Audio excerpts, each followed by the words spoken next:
ce que les Grecs savaient sur le temps que votre agenda ne sait pas. C'est le temps qui compte contre le temps qui tourne. Et c'est ce qu'on va voir aujourd'hui, ça va être ce paradoxe-là. On va explorer ça dans cet épisode d'OBT parce que je pense que c'est l'une des erreurs fondamentales quand on parle de gestion du temps, c'est de traiter toutes les heures comme si elles étaient identiques, comme si une heure passée à répondre à des emails valait autant qu'une heure passée à créer quelque chose qui compte vraiment pour vous. C'est l'objectif de cet épisode. Évidemment, comme à chaque fois, je vous donne des actions à faire en fin d'épisode et vous pourrez les tester et me dire ce qu'il en est. Juste avant de commencer, si vous aimez le podcast, pensez à vous abonner, pensez à lui mettre également 5 étoiles. Ça nous fait toujours très plaisir et ça lui permet aussi de progresser dans les classements de podcast. Allez, sans plus attendre, on attaque l'épisode. Bienvenue dans OBT. Ici, avec Pascal, on prend la productivité à contre-courant. Pas de leçon de morale. On discute, on partage nos méthodes, nos galères aussi. Et surtout, on dézingue la culpabilité que vous balancent tous les gourous du « fais plus, dors moins ». Le but, que vous passiez un bon moment et que vous ayez envie de passer à l'action, tranquillement, à votre rythme. C'est super bien présenté, Kev. Ce que je vous propose, c'est qu'on attaque tout de suite. Salut, c'est Pascal Dumont, bienvenue dans un nouvel épisode de OBT et aujourd'hui on va parler du temps qui compte contre le temps qui tourne et ça, les Grecs, ils l'avaient déjà compris. Vous avez certainement vécu déjà une journée où vous avez cette impression que le temps filait à toute allure sans que quelque part vous puissiez le rattraper. Et à l'inverse, vous avez pu avoir une conversation qui a duré 2 heures mais qui semblait jamais devoir se terminer. D'ailleurs, est-ce que vous vouliez aussi qu'elle se termine ou est-ce que vous vouliez pas qu'elle se termine cette discussion? Mais en tout cas, 2 heures dans les deux cas, mais 2 expériences radicalement différentes. Et c'est pour ça vraiment que je voudrais explorer ce paradoxe avec vous aujourd'hui. Parce que vraiment, c'est ce que je disais en introduction, il ne faut pas traiter toutes les heures comme si elles étaient identiques. Et les Grecs de l'Antiquité avaient 2 mots pour parler du temps, 2 mots là où nous, aujourd'hui, on n'en a qu'un. Et cette distinction-là, moi, je suis convaincu qu'elle peut changer profondément la façon dont vous vivez vos journées. Alors, le premier mot qu'ils avaient, c'était chronos. Et ça, je pense que tout le monde le connaît. Chronos, c'est quoi? C'est le temps qui tourne. C'est là que vient notre mot chronologie, chronomètre, etc. Et Chronos, dans la mythologie grecque, c'est le dieu du temps linéaire, le temps qui passe, qui avance et qui ne revient jamais. Et il est présenté comme un vieillard qui bouffe les enfants, ok. Et ça, ok, hein, c'est une image qui est un peu brutale, mais c'est exactement ça. Chronos ne négocie pas, il ne s'arrête pas, il consomme. Vous voyez un petit peu cette analogie quand même avec le temps, c'est ça qui est incroyable. Et Chronos, c'est le temps de l'horloge. C'est quoi? C'est la réunion à 14h, c'est le rendez-vous à 16h, c'est le dîner à 19h30, c'est le temps qu'on découpe en tranches, qu'on remplit, qu'on planifie. C'est le temps, quelque part, des agendas, des listes de tâches, des timers, des pomodoro, etc., etc. Alors évidemment, il y a quelque chose d'utile là-dedans, parce que organiser son chronos, c'est nécessaire. C'est même la base, quelque part. Mais si on s'arrête là, si vous croyez que bien gérer son temps, c'est uniquement optimiser son chronos, alors vous passez, je pense, en tout cas, à côté de quelque chose d'essentiel. Et on va voir ça juste après. Le deuxième mot, c'est kéros. Kéros, c'est le temps qui compte. C'est le deuxième mot grec.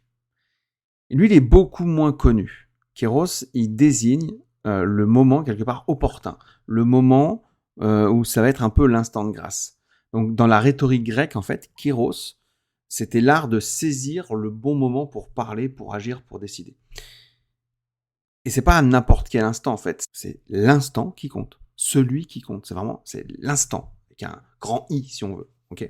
Et en fait, il y a Aristote qui en parlait un petit peu dans on pourrait dire son livre ou son ouvrage qui s'appelle Éthique à Nicomaque. Et en fait, dans ce bouquin-là, alors je l'ai pas lu en entier, j'ai lu simplement des résumés, mais Aristote, grosso modo, qu'est-ce qu'il fait? Il essaye ici de rechercher le sens ultime de la vie humaine, en fait.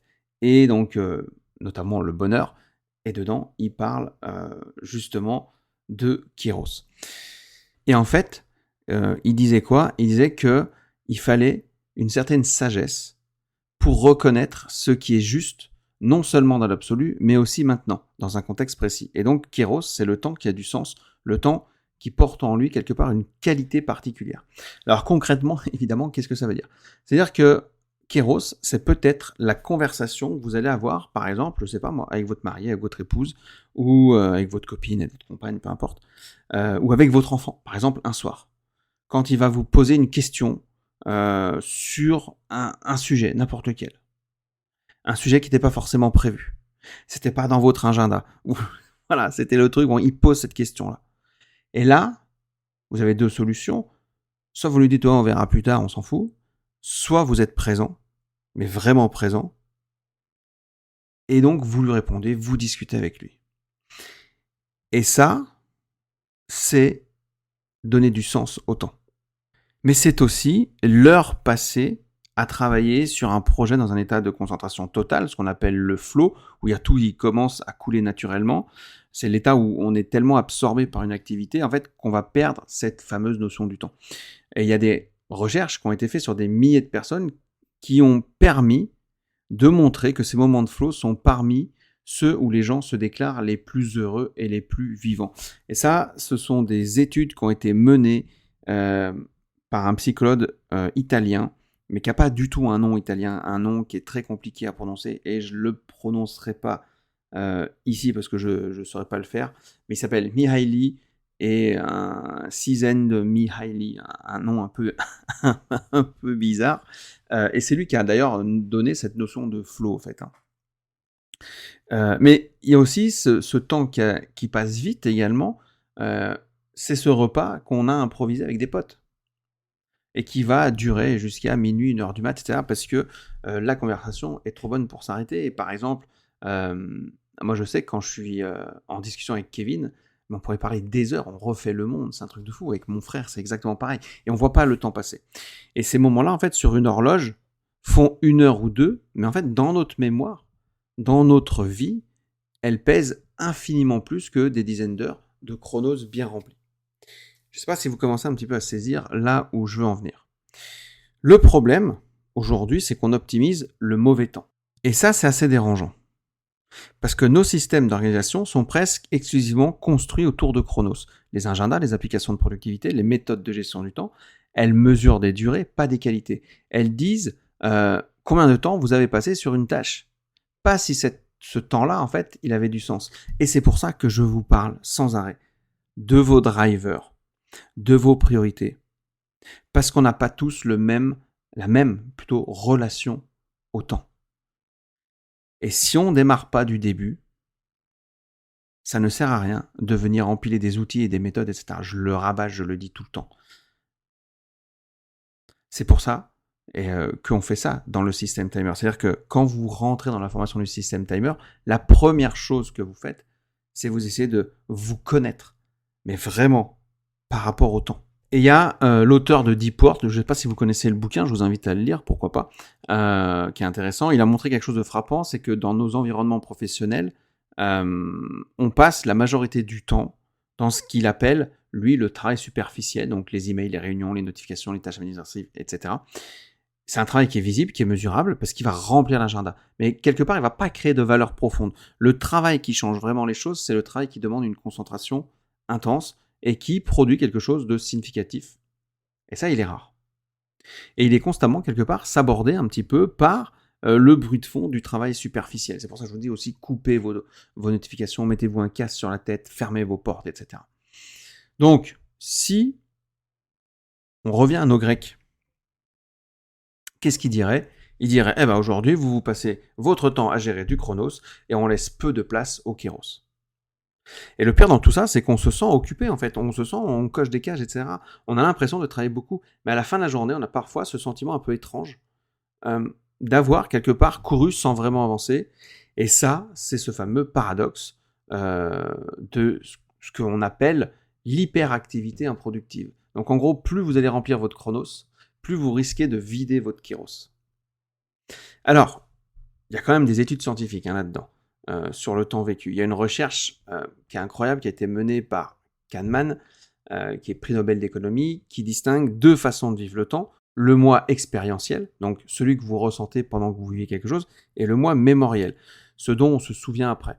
Et ces deux moi, en fait, ne s'accordent pas toujours. Et Kahneman a montré que ce qu'on retient d'une expérience est déterminé en grande partie par son pic émotionnel et par sa fin, pas par sa durée. Et c'est ce qu'il appelle, lui, la règle du pic-fin. Donc, en gros, il y a un pic, et ensuite, il y a une fin.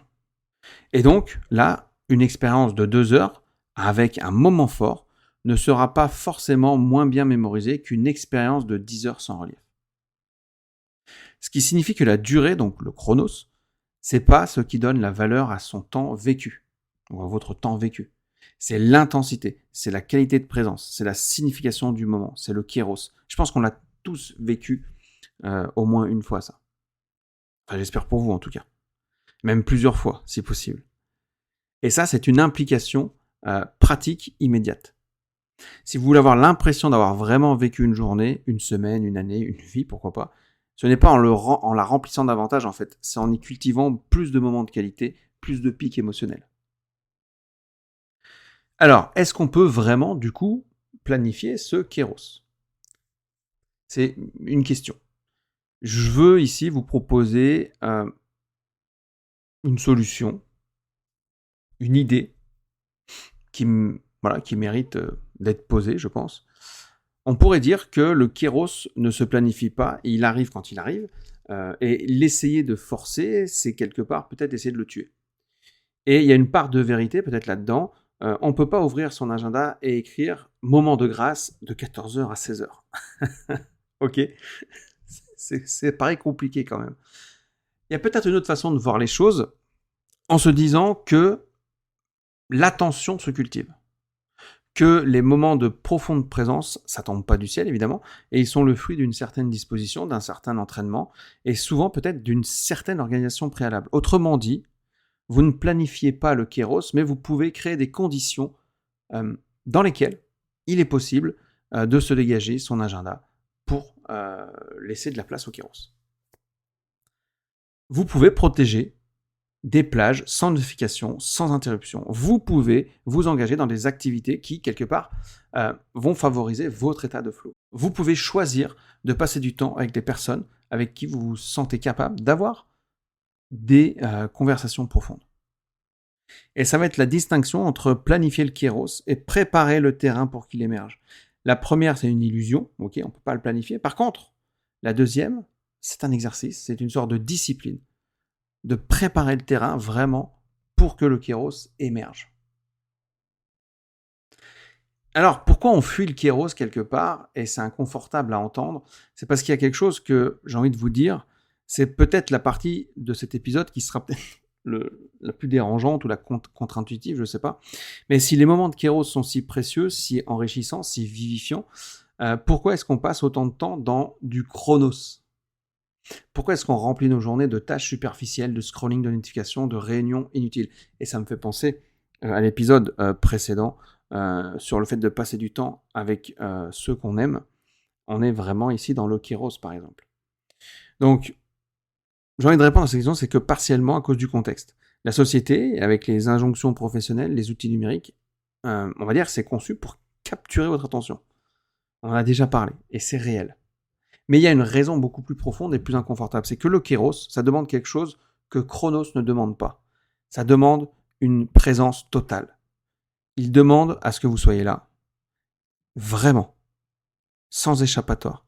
Et parfois, c'est effrayant. Parce qu'être pleinement dans le présent, dans une conversation intense, ça veut dire risquer d'être touché, risquer d'être changé, etc. Et donc, se concentrer profondément sur un projet qui compte, ça veut dire exposer quelque part son travail réel, pas juste son activité. Et passer du temps de qualité avec les gens qu'on aime, ça veut dire accepter la fragilité de ces relations, leur caractère précieux et quelque part mortel, comme j'en parlais dans l'épisode précédent.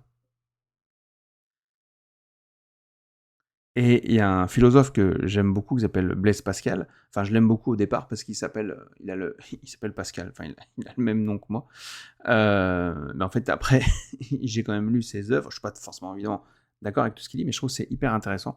Et notamment dans son bouquin Les Pensées, il dit « Tout le malheur des hommes qui vient d'une seule chose qui est de ne pas savoir demeurer en repos dans une chambre. Donc ça veut dire que l'agitation, l'occupation permanente, le remplissage frénétique du temps, c'est aussi une façon de ne pas se retrouver face à soi-même, face aux questions qui font un peu peur. Et ça, c'est terrible. Et c'est pour ça que il y a plein de personnes aussi qui sont dans le dépêche-toi, dans le fameux driver dépêche-toi, parce qu'ils n'ont pas envie de se retrouver forcément en face de soi-même. Ou toutes ces personnes qui veulent faire plaisir, elles veulent être occupées, etc. Parce qu'elles ne veulent pas se retrouver face à elles-mêmes. Le chronos, quand il est très plein, il protège, il agit un peu comme un anesthésiant, comme si vous prenez un Doliprane, ok, et il permet de dire, en fait, j'ai pas eu le temps. Et vous y croyez, en fait. Alors, pour terminer, comment commencer concrètement ? Premièrement, faire un audit de votre chronos. Prenez une semaine type, regardez votre agenda, demandez-vous nettement pour chaque bloc, est-ce que ce que je produis, c'est quelque chose qui compte vraiment pour moi, etc., etc. Ok, la concentration, le flow et tout. Deuxièmement, identifiez les conditions de Kairos. Pensez aux 3-4 derniers moments, en fait, dans votre vie où vous avez eu l'impression d'être vraiment vivant, d'être vraiment présent, dans un état de flow, dans une conversation profonde, ou même dans un élan créatif. Qu'est-ce que tous ces moments-là avaient en commun ? À quelle heure de la journée, etc. Dans quel contexte ? C'est pas universel, évidemment, il n'y a pas de recette du Kairos qui est valable pour tout le monde, il y a votre recette que vous devez découvrir. Ça, je peux pas le faire pour vous, mais je peux vous aider à l'amener. Troisièmement, protéger une plage de Kairos par jour. C'est hyper important. Pas 2 heures, juste une plage. Ça peut être 45 minutes le matin, avant que tout le monde se réveille. Ça peut être 1 heure après le petit-déj, etc. Le téléphone en mode avion, peu importe. Protégez une plage de Kairos par jour. L'idée, c'est pas de restructurer toute votre vie d'un coup, évidemment. C'est de commencer à traiter le temps de qualité comme une priorité. Pas comme ce qui reste quand tout a été fait. Quatrièmement, créer des rituels de transition. L'une des raisons pour lesquelles aussi on glisse facilement du Kairos au Chronos, du coup, c'est qu'il n'y a pas de frontière claire. Le téléphone, il est toujours là, les notifications, elles arrivent, la conversion profonde se fait interrompre par un mail, etc. Et du coup, la transition, ça va vous permettre de dire à votre cerveau, ok, on change de mode. Et moi, je sais que, voilà, je travaille à la maison, donc j'ai mon bureau qui est à la maison, et donc potentiellement, je suis toujours éventuellement en mode travail, donc en mode chronos, etc. En fait, je ferme la porte de mon bureau. Quand je ferme la porte de mon bureau, c'est que je ne peux plus y aller. C'est que c'est fini. Et mon cerveau, il associe à ça. Quand je sors de mon bureau et que je ferme, c'est que je ne vais plus dans mon bureau. C'est des rituels à mettre en place. Ça dure quelques secondes, mais ils font la différence entre un temps subi et un temps choisi. Alors, qu'est-ce que ça va changer sur le long terme ? Si vous commencez à cultiver cette distinction dans votre vie quotidienne, il y a quelque chose de progressif évidemment qui va se passer et vous allez avoir moins l'impression que le temps file sans que vous puissiez le rattraper. Parce que en fait, vous n'aurez pas forcément plus de temps, évidemment. Personne n'en a plus, tout le monde a ses 24 heures dans la journée, mais parce que les moments qui comptent vraiment vont commencer à occuper plus de place dans votre mémoire, dans votre identité et dans ce que vous ressentez dans votre vie. Et ça, c'est hyper important parce qu'il y a cette perception du temps. Le temps, évidemment, il semble, on va dire, s'allonger quand on vit des expériences nouvelles et riches, et à se contracter quand on répète les mêmes routines.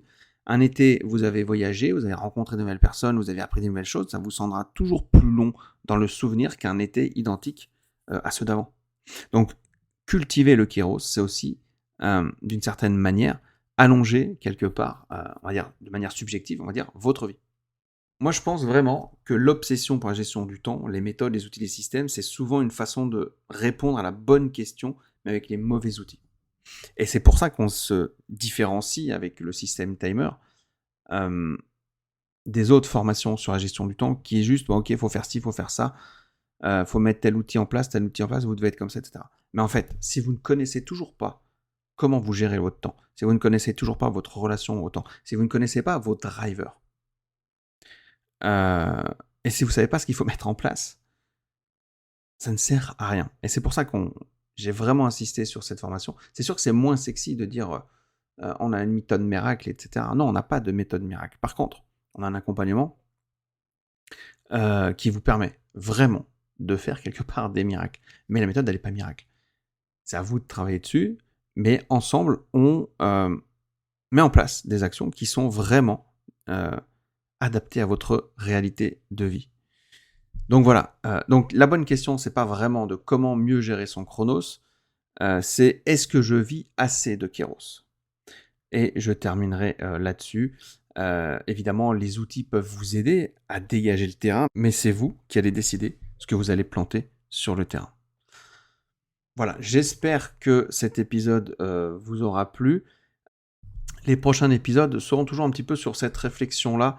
C'est quelque chose qu'en ce moment j'ai envie de faire, plus que de dire il faut faire ci, faire ça. Je pense que vous avez toute l'information possible aujourd'hui. L'idée, c'est aussi de réfléchir sur cette gestion du temps. Et c'est ce que nous, on vous propose vraiment dans le système Timer. On vous accompagne à mettre en place des actions concrètes qui sont adaptées à la réalité. Et on vous fait prendre, je vous l'ai dit plusieurs fois déjà, cette conscience de la relation au temps, de comment y faire face pour enfin d'ailleurs retrouver du coup du kéros, la sérénité et du temps aussi avec vos proches.